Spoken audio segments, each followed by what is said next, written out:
빌라는 결국엔 뭐가 됩니까? 아파트가 되죠. 시간이 오래되면 오래될수록 이 빌라에 대한 가치는 더더욱더 높아질 수밖에 없다. 거주 목적도 부합되면서 투자 목적도 부합되는 부동산은 당연히 서울에 있는 빌라에 서울의 부동산이 먼저 상승해야지만 김포에 있는 아파트도 나중에 따라서 상승할 거다. 부동산 고민 문자로 자세하게 보내주시면 추첨을 통해서 여러분들에게 월수금 정확한 해답으로 찾아뵙도록 하겠습니다. 뒷번호 5997님께서 보내주신 부동산 고민입니다. 저는 41세 미혼 여성이고 현재 현금은 1억 5천 정도 확보되어 있습니다. 김포 구례역 인근으로 20평대 아파트를 처음으로 마련해볼까 해요. 거주도 원하고 투자도 원합니다. 괜찮나요? 여기서 더 크게 돈 벌고 싶어요 라고 보내주셨네요. 전문가님 답변 부탁드리겠습니다. 네, 일단 답변부터 드리도록 하겠습니다. 저는 김포에 있는 아파트 매수 반대 의견을 드리고 싶습니다. 우리 구독자님이 말씀하신 대로 거주 목적도 있으면서 투자 목적도 원하신다라고 한다면 김포에 있는 아파트가 아니라 오히려 서울에 있는 다세대 주택으로 접근을 하셔야만 합니다. 그래야 투자 수익률을 극대화시킬 수 있고 또 우리 구독자님이 원하시는 지역 일대에 어느 곳이나 거주도 가능하기 때문에 그렇습니다. 그 이유를 뒤에 판서를 통해 좀 더 자세히 설명을 도와드리도록 하겠습니다. 자, 우리 구독자님 지금 현재 김포에 있는 25평형 아파트를 보고 계신다라고 하셨습니다. 전용 면적으로 따져본다면 전용은 18평 정도가 됩니다. 자, 앞전에 지도에서 보신 것과 같이 김포 구례역 주변 일대 아파트 25평형 매매 시세가 보통 얼마 정도 하냐면 약 4억 정도 합니다. 그렇다면 전세 시세는 얼마 정도 하냐? 주변을 보니까 2억 5천에서 한 2억 8천 정도 요 사이에 전세 시세가 형성되어 있다. 자, 그런데 저는 김포에 있는 아파트가 아닌 B라는 서울에 있는 다세대 주택 서울 빌라를 추천을 드렸습니다. 서울 빌라에 있어서도 방 2개짜리 투룸 빌라를 보시는 게 가장 좋으실 것 같고, 이게 지금 전용 면적을 본다면 전용이 한 8평 정도가 나옵니다. 8평 정도.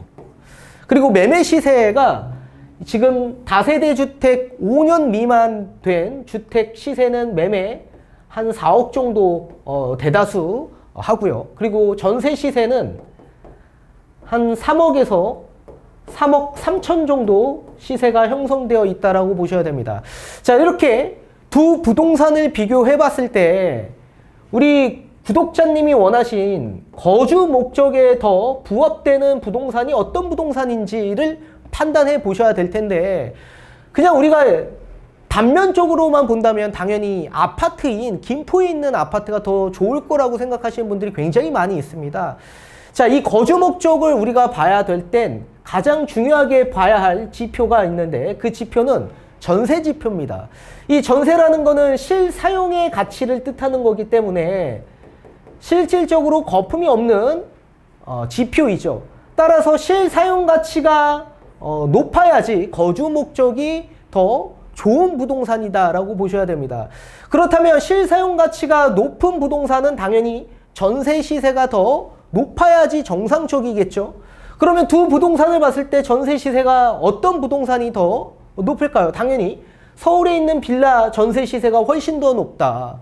따라서 전세를 거주하고 있는 세입자 입장에서 봤을 때 실사용 가치가 김포에 있는 아파트보다는 서울에 있는 빌라가 훨씬 더 높기 때문에 전세 시세가 높게 형성되어 있다라고 보셔야 됩니다. 자, 그렇다면 반대로 우리 또 구독자님이 원하시는 투자 목적이 부합되는 부동산은 어떤 부동산이 더 투자 목적에 부합될까요? 자, 우리가 입지적인 부분에 대한 개발 이슈가 있을 수도 있고 또 자체적인 내부 개발 이슈도 있을 수 있을 겁니다. 이 개발이 많아야지만 미래의 가치가 반영되기 때문에 그렇죠.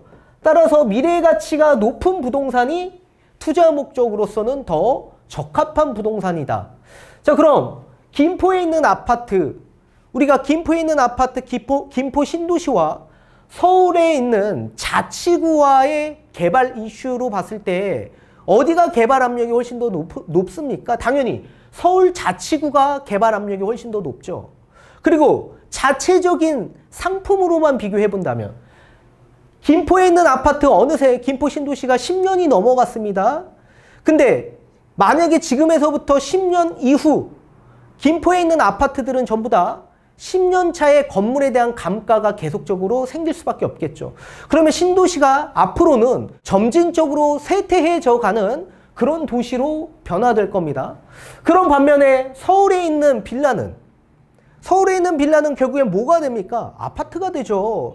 서울의 주택 공급은 서울에 있는 다세대 주택을 허물고 아파트로 공급화되는 그런 전면 재개발 방식으로 채택이 되기 때문에 무조건 시간이 오래되면 오래될수록 이 빌라에 대한 가치는 더더욱더 높아질 수밖에 없다.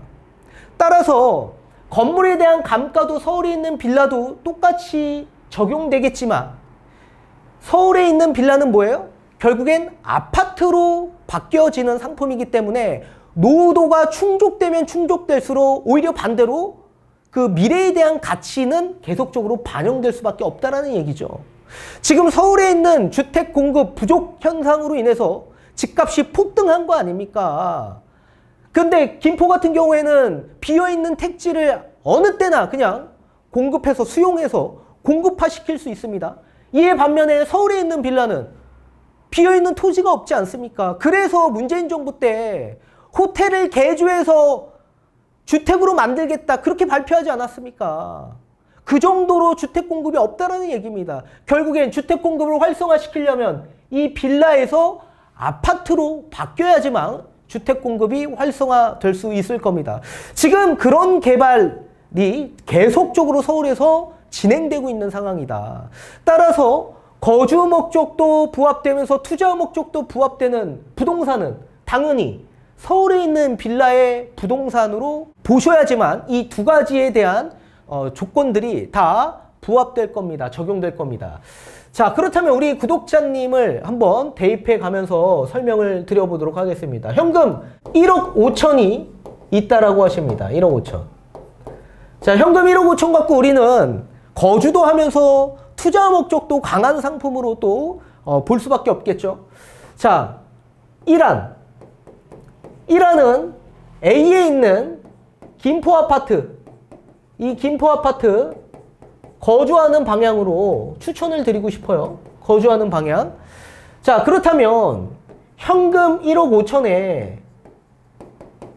또 나머지 부분을 대출을 받으셔야 되겠죠. 대출 얼마나 받아야 됩니까? 인근 아파트 매매 시세가 4억이니까 2억 5천 받으셔야 된다. 그러면 원리금은 얼마 나와요? 원리금 5% 정도로 대입해 본다라고 한다면 135만 원 나옵니다. 그럼 매달 135만 원 원리금 납입하는 데에서 압박을 크게 느끼면서 김포에 있는 아파트 계속 거주하셔야만 합니다. 자, 그런데 우리가 지금까지 경험했던 폭등 장세가 앞으로 또다시 찾아올 수 있냐? 이 단기간 내에 이제 안 찾아옵니다. 그렇다면 다시 우리가 경험했던 폭등 장세 때까지 기다리려면 최소 못해도 더 많은 시간들이 소요가 될 수밖에 없을 겁니다. 자, 그런 상황에서 김포 아파트의 가격 상승을 우리가 기대하기에는 일단 서울에 있는 주택 가격이 먼저 상승해야지만 김포에 있는 아파트도 풍선 효과로 나중에 또 집값이 올라갈 수 있겠죠. 결국엔 서울의 부동산이 먼저 상승해야지만 김포에 있는 아파트도 나중에 따라서 상승할 거다. 그러면 시간적인 부분에 있어서 우리는 많은 시간이 소요될 수밖에 없을 겁니다. 자, 그런 반면에 차라리 저는 이안을 추천을 드리는 겁니다. 이안. 만약에 우리 구독자님이 아파트를 원하신다라고 한다면 김포에 있는 아파트 충분히 보실 수도 있고, 또는 서울에 다세대 주택 있지 않습니까? 이 다세대 주택 요거 거주 목적으로 보시는 겁니다. 거주 목적으로. 자, 다만 거주 목적이지만 우리는 월세로 거주하는 방향으로 추천을 드리고 싶은 겁니다. 월세. 자, 보증금 1,000만 원에 우리가 냈던 원리금 135만 원, 요거 그냥 100만 원 수준으로도 우리가 충분히 볼 수 있는 그런 주거지들이 굉장히 많이 있습니다. 지금 우리 구독자님이 보고 계신 구례역 주변 일대도 1000에 100 정도면 충분히 볼 수 있는 곳들도 많이 있습니다.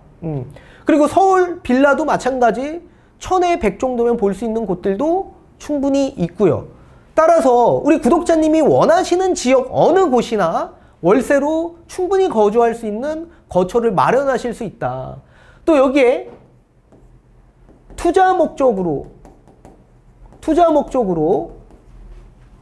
정비사업 예정지에다가 투자를 하셔야 된다. 정비사업 예정지는 어디가 있습니까? 지금 얼마 전에 발표했던 모아타운. 이거 지금 제 상담 고객분 가운데 계약한 지 보름도 안 돼서 지금 발표됐는데 이게 선정됐습니다. 그럼 이건 본인 운에 맡겨서 따라야 되는데 우리 구독자님은 이거 두 채 할 수 있어요. 두 채. 자, 투자 금액이 얼마 들어갑니까? 거의 7천에서 1억 정도 들어갑니다. 최소 7천 정도는 들어가는데 7천이면 지금 1,000만 원 보증금 썼으니까 1억 4천이 남지 않습니까? 1억 4천. 1억 4천 이거 두 채 할 수 있다고. 두 채. 그렇다면 양쪽에다가 우리가 가능성이 높은 데다가 배팅을 해서 뿌려 놓는다면 이 두 채 다 전부 다 만약에 추후에 선정이 된다라고 한다면 수익률은 더욱더 극대화시킬 수 있는 거 아닙니까? 제 상담 고객분들 가운데 제일 많이 되신 분이 한 분이 5개 선정이 됐습니다. 5군데나.